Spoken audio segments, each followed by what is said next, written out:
में मीठे सोडे का सही इस्तेमाल कैसा होता है?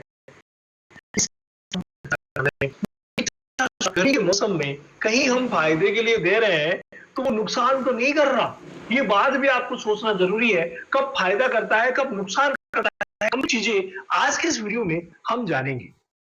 अगर हम मीठे सोडे के फायदे की करते हैं तो वहां पशु चिकित्सा लीजिए या फिर पशुओं के हेल्थ को इंप्रूव करने में मान लीजिए मीठे सोडे का इस्तेमाल बहुत ज्यादा है। और उसके पीछे जो सबसे बड़ा रीजन है वो है ये एक प्रकार का रूमन बफर है। रूमन बफर यानी कि रूमन की पीएच अगर गिर जाती है तो उसको ये बढ़ा देता है, उसको ये बैलेंस कर देता है।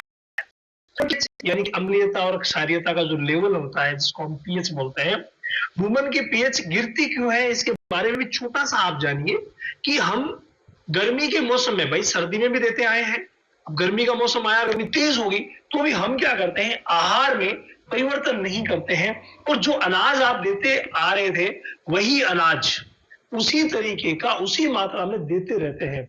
या कई बार हमें लगता है कि गर्मी है यार, दूध कम हुआ है तो अनाज थोड़ा बढ़ा दो, तो दूध तो बढ़ जाता है कुछ समय के लिए, लेकिन वो एक पेट में जो अपना सबसे बड़ा पेट है रूमन, उसमें एक ऐसी बीमारी क्रिएट कर देता है जो कि रूमिनल एसिडोसिस के नाम से जानी जाती है।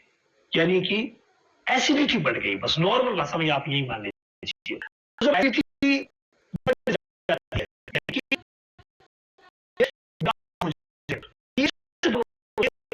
कोई उपाय है, एक मीठा सोडा रूमन बफर के रूप में आता है। जब हम खिलाते हैं उसे तो भाई ये बहुत गजब का काम करता है। यानी मीठा सोडा ही है जो इस कंडीशन से उसे उबार सकता है, तो ये फायदा होगा। इसके अलावा एक छोटी सी बात बताऊं कि गर्मी के मौसम में पशु वैसे ही स्ट्रेस में रहते हैं, तनाव तो रहता ही है, और इस तनाव में रूमन के जो माइक्रोफ्लोरा है जो भोजन को पचाने का काम करते हैं, भोजन के टुकड़ों को तोड़ने का काम करते हैं, कंप्लीट मैकेनिज्म जो है रूमन का वो वही हैंडल करते हैं, और माइक्रोफ्लोरा ही गर्मी में स्ट्रेस की वजह से कम होने लग जाते हैं। और ऐसे में अगर रूमन की पीएच थोड़ी सी भी डाउन हुई तो ये माइक्रोफ्लोरा समाप्त हो जाते हैं। तो इन माइक्रोफ्लोरा को ग्रोथ करवाने में भी मीठे सोडे का बहुत बड़ा रोल है। इसके अलावा गर्मी में आप लोगों की बहुत ज्यादा शिकायत आती है कि सर मेरी गाय का, मेरी भैंस का फैट परसेंटेज डाउन हो गया, फैट एकदम से डाउन हो गया, ऐसे में क्या करूं? भाई आप कुछ ना करो, मीठा सोडा देना शुरू कर दो, फैट एकदम से ओके हो जाएगा। मीठा सोडा 50-50 ग्राम आप दे सकते हैं, सप्ताह में 3 बार, यानी एक एक दिन छोड़ छोड़ करके दे सकते हैं। कई भाई जो रेगुलर देते हैं थोड़ा कम देते हैं, 20-30 ग्राम, वो भी चलता है। तो आप मीठे सोडे का इस्तेमाल इन फायदों के लिए जरूर करें।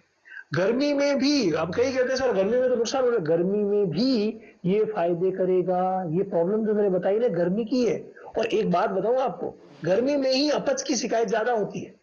अगर थोड़ा सा भी ज्यादा खा लिया तो वो पचेगा नहीं, और पचेगा नहीं तो फिर प्रॉब्लम बड़ी खड़ी हो जाएगी, पेट में पानी मोलने लग जाएगा।